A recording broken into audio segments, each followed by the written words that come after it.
Hi, this is Blair Singer, author of Little Voice Mastery and founding contributor to Radical Wealth. Here to talk to you about a technique that we're all guilty of, a little voice issue we're all guilty of, the should'ves, the would'ves, and the could'ves. How many times have you ever second-guessed yourself? I should have gone to the gym. I should have called my mom. If I could have made a few more sales calls, blah, blah, blah, all that stuff, right? Now, every time you do that, you cut your power down, you keep cutting yourself in half.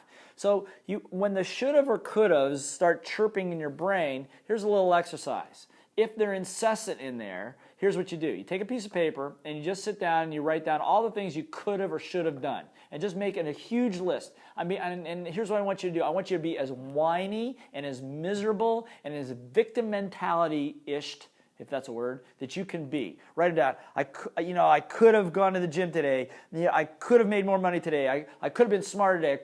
I could have been prettier today. I could have been faster today. Whatever it is, just write them all down. And just write as many down as you can until after a while you just look at them and going, this is ridiculous. Because it is ridiculous.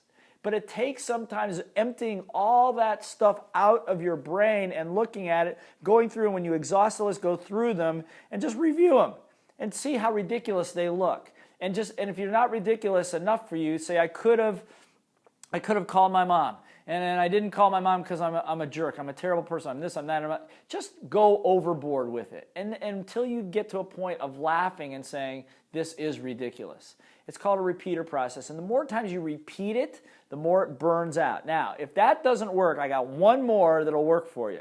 Okay? This was taught to me by one of my mentors. If you really believe there's something you should have done, you could have done, and you really insist on feeling guilty, because that's what it's all about. If you feel insistent on being guilty about something, I want you to get the thought in mind, say it out loud. I feel guilty because I didn't call my mother, and I want you to put yourself in a push-up position on the floor and hold yourself in the up position as long as you want to hold on to that guilty feeling. And you just keep saying, when your sweat's pouring off your head and your arms are quivering, say, I could have called my mom, I could have called my mom, I could have called my mom. As long as you want to hold on to it until finally you give up and collapse, maybe then you'll be ready to get rid of the guilt. I'll tell you, it sounds crazy. It works. Be awesome.